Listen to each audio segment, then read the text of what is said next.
All right, good morning. I'm with Todd Anthony, CEO of Pacifica Silver. This is a new company and a new guest on Goldfinger Capital. We're going to talk about the Claudia Silver-Gold vein project in Mexico.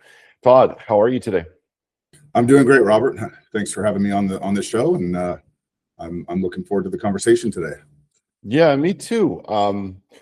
So Pacifica Silver is a relatively new company. I remember you mentioned it to me last summer, like, hey, we're getting going. I took a look at it. I said, this is very interesting. This is the kind of company I want to participate in a private placement in. And so here you are as a public company, and you've been well received by the market. Obviously, I think the silver price environment helps a lot. But tell us about yourself and tell us about the inception of the company. Sure. Myself, I guess I've been in the mining space for almost 2 decades. My last long stint was at First Majestic Silver, where I was there from 2010 to 2023. I was the VP of corporate development there, and was there and helped grow the company from when I joined around 200 million to when I left to over 4 billion, and we were the second largest silver producer in the country of Mexico. So that, and prior to that, I was on the buy side down in San Antonio, U.S. Global Investors with Frank Holmes and the team for 4 or 5 years. So that's really my professional career over the last 2 decades. Pacifica came along, and when I stepped away from First Majestic in 2023, I took some time off for myself and kind of got bored, sitting around the house, and decided it was time to come back and go big into something. And started up a vehicle with a group of guys that I'm familiar with, and we've done things in the past. And took me about 18 months and looked at a lot of projects along those 18 months, and finally came across Claudia. And I just fell in love with Claudia. There's always, looking at these projects, there's always 1 or 2 things that just couldn't wrap your head, just couldn't get behind, whether it was low grade and a bad jurisdiction, metallurgy was going to be a problem, the deposit was too deep, you name it. Like, there was always something that I just could not get behind, and I wanted to find the perfect thing, right? As everybody wants to do. But came across Claudia in Durango, Mexico, high grade at surface, permitted, over 30 kilometers of veins that have been mapped on surface. It's been in private hands for forever. It's never been a public vehicle, so it's not a recycled asset, and it just has all the ingredients to build something here, and that's what got me excited. And if I was going to devote my time and effort into this, I wanted it to be the right thing. And it just so happened it came across my president, my partner, and he had it in a private company, this project. And it was just a win-win for both sides. They had the project, the team. I had the capital market side experience to be able to raise the money to do it. And we joined forces in July of last year, and we came out of the gate. We did a small raise to get going. And over the last, I guess, 12 months, we've raised $31 million, and we're drilling. We've got 3 rigs on site. Very interesting. So Capstone had this asset at one point? Capstone optioned it in the early 2000s. This is prior to them being acquired by Silver Wheaton. So Capstone drilled like 10 holes into this area, and they did some sampling to the north on a project called Lizeth. But then they got acquired in, I think, 2009 by Silver Wheaton. Same time Silver Wheaton actually owned Panuco as well. They acquired that project from Capstone, and then spun these projects out to a private group. And this private group, for the last decade and a half, really didn't do anything with it. They sat on it, and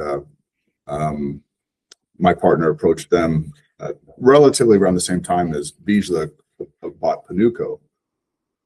And this company was called Durango Gold, and they raised $4 or $5 million. They did some drilling in 2021, but being a private company, and obviously with the AMLO situation in Mexico, as you recall, in those days, it was hard. It was just a difficult time, and so they just had a challenge to continue to raise money to keep things going, and that gave us the opportunity to step in and take Claudia now to the next level. Okay, so what were the terms of the asset acquisition? So the majority of it was all equity. We paid 10 million shares in equity to the private company, which they still have those shares. They will be distributing those shares to their underlying investors here fairly soon, but there's still a lockup. They're not able to transact on those shares until July of this year. And then there was some back taxes. There's about $500,000 in back taxes and other payables that we had to just clean up.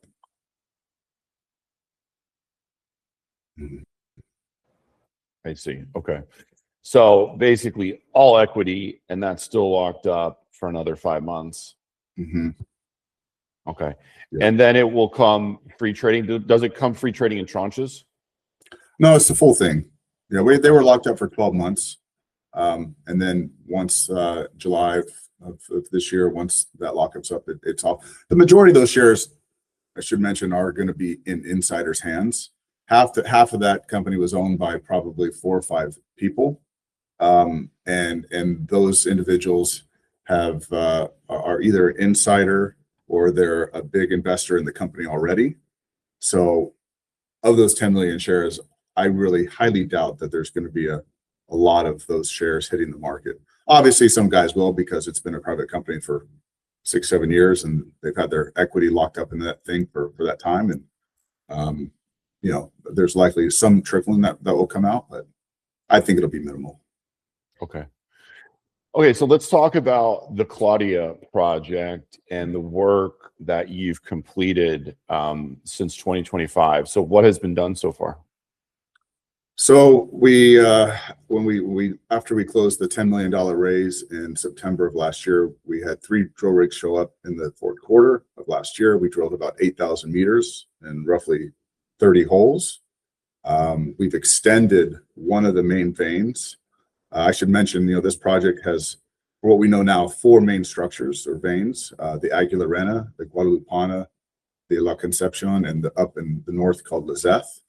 So the main focus of this of the exploration, and I should mention, this project, or this property, was a past producer back in the 90s, but all the focus was on a little area of the Aguilarena vein. And we started drilling. We're stepping out on the Aguilarena vein to the north and the south to see how long this, the strike goes. So far today, we've extended the vein to over close to 2 kilometers. So it's growing. And we're now stepping out to the south down to an area called Mina Vieja, and a brand new discovery that's called Justina that we just announced a couple weeks ago. That is super high grade, near surface, and these areas to the south have never been drilled before. So this is a very typical Mexican vein swarm property that, again, it's been locked up in private hands for the last 50 years, and they didn't really have the capital to really invest in to see what's here. So that's, I would say, over the history of this project, there's probably been 70 holes drilled into it. And all those 70 holes were just in a little tiny piece of the project. So this has extreme optionality in my eyes. I've seen projects like this. Look at Vizsla, Panuco, what that's turned into. They started similar with, I think, 40 kilometers of veins, a vein swarm, and now they're over 100. I wouldn't be surprised if we're beyond 40 kilometers of veins that we've mapped by the end of the year. So this is a big project, and we've got time and money, and we're going to drill it out. That's the plan, is just to drill, and let's see what's here. That's a really interesting topic, Todd, because with the Panuco project, like, I was there day one. I literally wrote up, Vizsla Silver, October 2019, shareholder, first day of trading. And to see, how far that has come in 6-7 years is just incredible. They've drilled off a huge, resource area, found so many new veins since 2019. It's really been an incredible story. And a lot of people just say, like, how could you make a new silver discovery like that in Mexico, like the silver country? Like, this is the most prolific silver producing country in the world. And maybe you could speak to that a little bit, but I think it's just, it speaks to the level of underinvestment in mining for so long. Yeah, well, Claudia specifically, this side of the eastern Sierra Madres is a very overlooked area because you have the upper volcanics that cover, right? The lower volcanics is where you see the mines like San Dimas, for example, and even Panuco is in the lower volcanics and the andesite host rock there. And the eastern side of the Sierras, where we're at, was always, there's not a ton of mines in the area, but there are scattered around. What makes Claudia so special is that we have this erosional window of about 9 kilometers long by 3 kilometers wide. That's been, the upper volcanics have been eroded over the millions and millions of years. That's exposed the lower volcanics. So you don't really see a lot of mining companies, the majors, really in this area. They've been focused more on the western side of the Sierras. So, but I agree, like it's the lack of capital, the lack of investment. Obviously, silver prices over the last decade have just not been there to really make these majors or even these mid tiers really expand their exploration programs. Their focus was just have a few years of mine life ahead of them just to survive that $20 silver or $15 silver. The mining companies weren't making money back then, so they weren't looking to grow their resources. So you had some success stories like Las Chispas, which is Silvercrest, Panuco, that have really come out and made some big discoveries over the last few years. But there really hasn't been too many that I can name that's happened in Mexico. But look, that's the story of around the world. The snow lines of the world. There's not too many great discoveries that have occurred over the last decade or two, and I think we're over the last year that the money that's been raised in this market, we are going to have some of these new discoveries, and I think Claudia will be one of them. Okay, very good. Yeah, I don't think it can be overstated the difference between a $15 to $20 silver price environment and a $70 to $90 or $100 price environment. That is literally a night and day change for the industry, right? And even look, if silver pulls back and let's say it consolidates at 50 or 60, which I know people watching this video don't want to hear, but it's a possibility. That's still way above the trading range, the price levels that we've navigated for feels like forever, right? So yeah, so not to get too far afield talking about silver prices, but obviously the silver price environment is a major tailwind for the company and for mining exploration, globally, and especially in Mexico, where silver is king. So tell us about the results of the first phase of core drilling. Yeah, there's we put out the news in 3 different batches, but we're hitting some nice grades. We're hitting some pretty nice widths. I would say on average the widths are between 1 and 7-8 meters, and the grades we're seeing. We actually pulled the highest grade silver intercept ever drilled on this project. We hit I think a 1900 gram per ton silver intercept in one of the holes. The grades here, if you look at the historic, there was a historic resource that back in 2005, one of the prior owners kind of put out on this, and the average grade was about 4 grams gold and a couple hundred grams silver. But again, that's just on the one structure. So we're seeing it's a lot like what we're seeing is there's been the grade ratio on this project varies significantly. Some areas will see 20 grams gold and 50 grams silver, and some areas will see a kilo of silver and half a gram gold. So it tells us that there's been numerous mineralization events that have occurred here. And very similar to like a San Dimas, if you will. San Dimas is about 100 kilometers to our southwest, and that's the Tauatita area. And there's a lot of synergies, I would say, that I see from San Dimas and Claudia, where at San Dimas you'd have a very high grade silver area very low grade gold. And you go a little further to the west or north, you see the opposite happen. So it's just pretty standard for this area.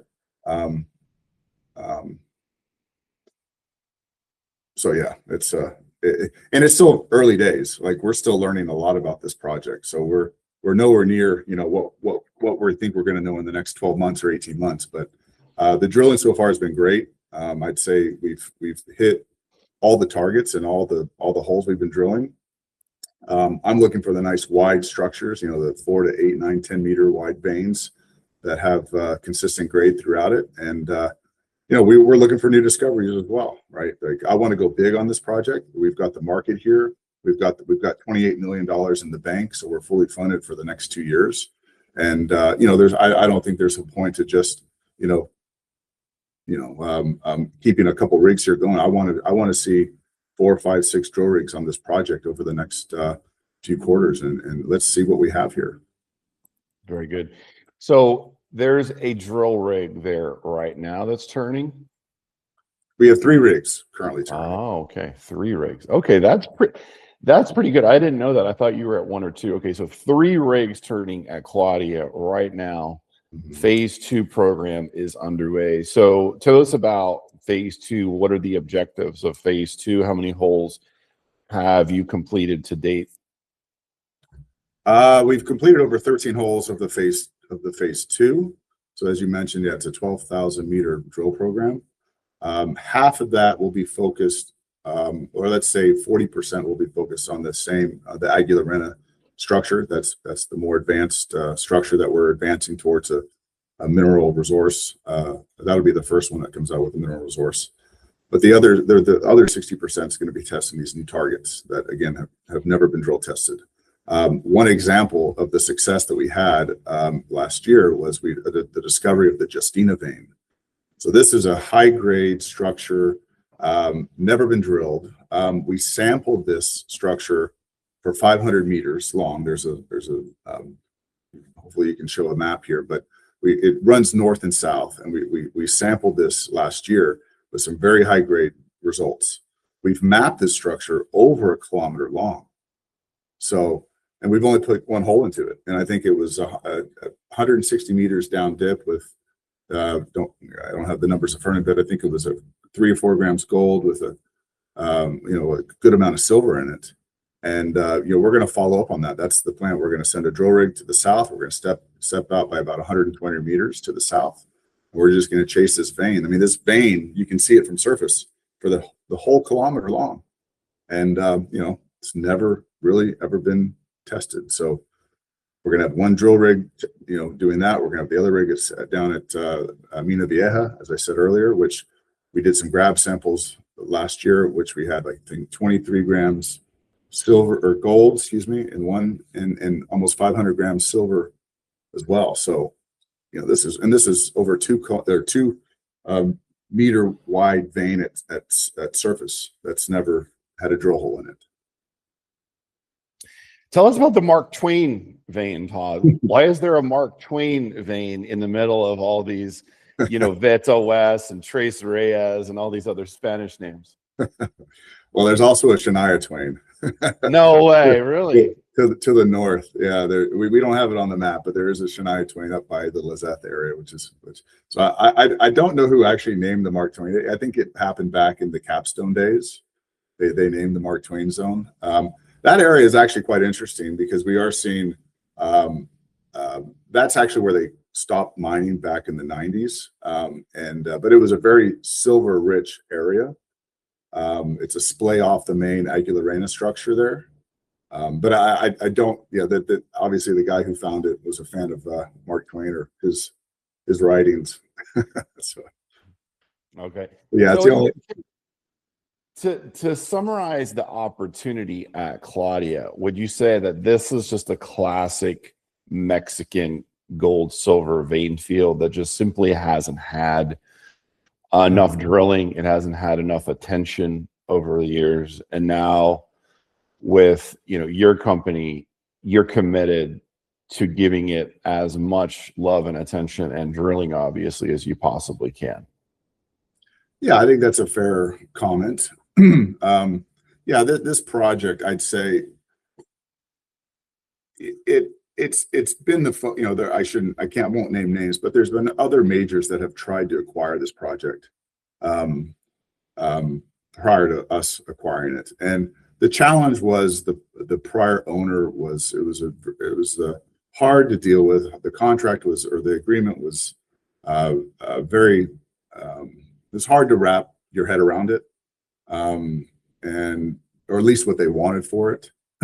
My partner was able to work a deal with them in 2019, 2020, and made some scheduled payments. But it was, and quite honestly, we almost walked away from this project twice because it was just a challenge to deal with. But we were patient, and we were able to get the deal done. So, but yeah, I think that's really the investment thesis is here. It's high grade. You know, we've got a town 10 minutes from us. Actually, the second largest town in Durango. 50,000 people that live there. We've got power. We've got water. We're right off the highway. We're high grade at surface. I mean, you couldn't ask for a better exploration project, in my opinion, out there. You know, we don't have to build a camp. You know, the guys who work there can go to the town and sleep in a bed and have a hot meal and have hot water.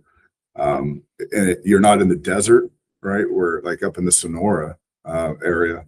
You know, when it comes 11 o'clock in the morning, it's already, you know, 40 degrees Celsius, you know, over, you know, say 90 degrees Fahrenheit, and you got to go inside. But here at Claudia, you can work from sun up to sundown because you're high enough to where it doesn't get that hot. I mean, it's just a beautiful area, and we're not up in the crazy Sierra Madres where you're dangling off a cliff. I mean, we're what's the elevation? About 2,000 meters. Yeah, it's about that. Yeah, about 7,000 feet, 2,000 meters exactly. But we have beautiful rolling hills. We have access throughout. There's some pine trees here and there, but for the, you know, we don't really have to do a lot of land clearing at all. I mean, it's just, again, a perfect location. And again, we have all the ingredients to build something. Very good. So did anything that occurred over the weekend in Mexico affect anything at your project or with your company or with the, you know, drill program? No, nothing's really happened to us. Knock on wood. It's been pretty good. You know, Durango is really, there's the peace index out there, the Mexican peace index. I think it's ranked the 3rd peaceful states out of the 31 states in Mexico, which is one of the reasons why, you know, I kind of decided, you know, to get behind this abuse, because I'm very familiar with Durango. It's a great place to be, you know, from a safety perspective. We don't have the beaches like Mazatlan or Sinaloa, but it's a safe place to be.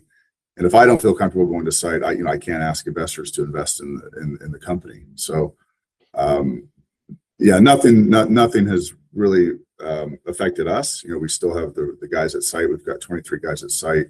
We're drilling away. They're logging core. They're sending core to the lab. So it's business as usual. Okay, very good. And what does the news flow look like over the coming months? Like, can you give us a rough timeline of the, you know, results as they come out and other key milestones the company may announce? It's mostly going to be drilling. On the positive side, we are seeing assay turnaround much better than it was, you know, 3 or 4 months ago. You know, it was taking us 6 weeks, 7 weeks to get assays back. The last assay we got back took a total of 28 days. So, which is fantastic. And, you know, we're sending a lot of the core up here to Vancouver to ALS. And obviously, given a lot of the drilling that's up here in Canada and even the United States, you know, with the winter season, it's a lot of that drilling has stopped. So it's taken a lot of it's improved the utilization of these labs. So we're getting assays back quicker now. We're hoping to get it down to 21 days.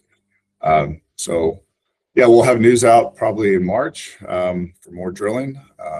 and I think every month or so we'll be putting out a batch of news from the drilling. So this year we'll do about 40,000 meters. So that's roughly, let's say, 100 holes. So, I expect every 10 holes, we'll probably put it out in a news release. So maybe once a month. And what is your cost to drill down there? I shouldn't say because it's really good. It's Okay.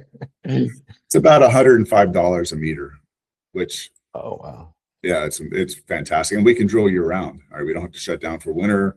We only really have to shut down for Christmas, because everybody goes on holidays. But other than that, we can keep the rigs going, nonstop. And yeah, it's 100 with assays. You're probably talking $120, all in with assays.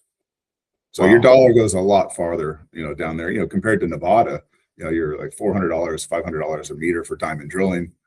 Parts of Canada don't even get me started because it can get quite high. But no, Mexico is great. And again, it gives us, with the infrastructure that we have, we're right off the highway. So our drill contractor drives up from Durango City, it's just about 2 hours to the south of us, and he just literally pulls off the highway and he's on our project. So super accessible, which helps to reduce the costs. Nevada, you might actually be talking more like $500 or $600, and that's US dollars per meter for diamond drilling. So yeah, that's a night and day price difference. Tell us about the share structure and who some of the larger shareholders are in the company. Yeah, so currently we've got about 76, 77 million shares out. That was after the raise we just did a month or so ago, which was great. We raised $23 million and we brought in some really good new funds as well. Some of the key top shareholders, we do have three corporates. We have PSIL Silver, we have First Majestic Silver, we have Silver Corp as three corporate strategics that the three of them also participated again in this last financing. We have Eric Sprott, as you could imagine. We have Jupiter Asset Management now. We have Terra Capital. I think we really have the who's who of the silver space when it comes to our supporters and investors. And as I said, we've got 28 million in the bank. We do have some warrants that are in the money, which would bring another $9 million in when exercised. So we're well financed and great supporters. And it's now we just need to go drill and let's see what's here at Claudia. That's over the next 12 to 18 months, I think we'll have a pretty good idea whether this is a production decision in the near term. But we'll see. How fast do you think it can go? Like, you're being aggressive with the drilling out of the gate, and obviously the fact that you have over 20 million in the treasury and the costs to drill are pretty low, that allows you to really be aggressive. But how fast do you think this could actually advance forward? Well, these epithermal vein systems, they tend to go on and quite deep. Fresnillo is to the west of us with a mine called La Ciénaga, and they're over a kilometer deep right now. They started 15 years ago in the same relative elevation as we are. To answer your question, I think I guess it really depends. If the drilling's going well, we'll continue to drill even today we're kind of thinking ahead for a production scenario. We're getting 30-year agreements in place with the local communities. We really have a attention on water conservation in the area. So we're doing a lot of those steps. We're not just drilling, but we're doing all the things that we need to do now to have a thinking down the road. Where do we build a plant? Yada yada yada. So we're doing that now because grade is everything, and what we have right now I think is could support something now, but again, how big will it be is the question. Yeah, I remember when I first started to look at silver deposits and the drill results from companies in Mexico, and I remember we kind of needed 200, 300 grams per ton silver to get interested in it. And you've got those grades, but now at this price environment, 100 grams per ton is high grade, right? So it's a real it's a real sea change in how we view some of these, vein fields, in these ore bodies, because 100 grams silver with some gold credits works really, really well in this price environment. Todd, look, I'll give you the final word. I guess you can tell shareholders and potential investors what to expect from the company. Yeah, look, I think, again, as we said, we're going to have a lot of news flow this year and even into next year. I'd like to see the rig count get up to six by the end of the year. We're pretty active on social media. We have a X page that we put out a lot of information and, industry news and whatnot. But look, I think it's, I see a lot of the synergies between this and a number of other potential, or good success stories in Mexico. And I think this is in the next 3 to 4 years, this is a $1 billion company. But look, we want to continue to grow it. Being a single asset company, also you have risks. So, we're also thinking down the road too, how do we continue to grow the company beyond just a single asset? But we want to give Claudia the time and the attention that it deserves. And so that's kind of the focus. We're head down again for the next year or two to drill, and let's see what's here. Todd, Anthony, thank you so much for your time. Thanks, Robert.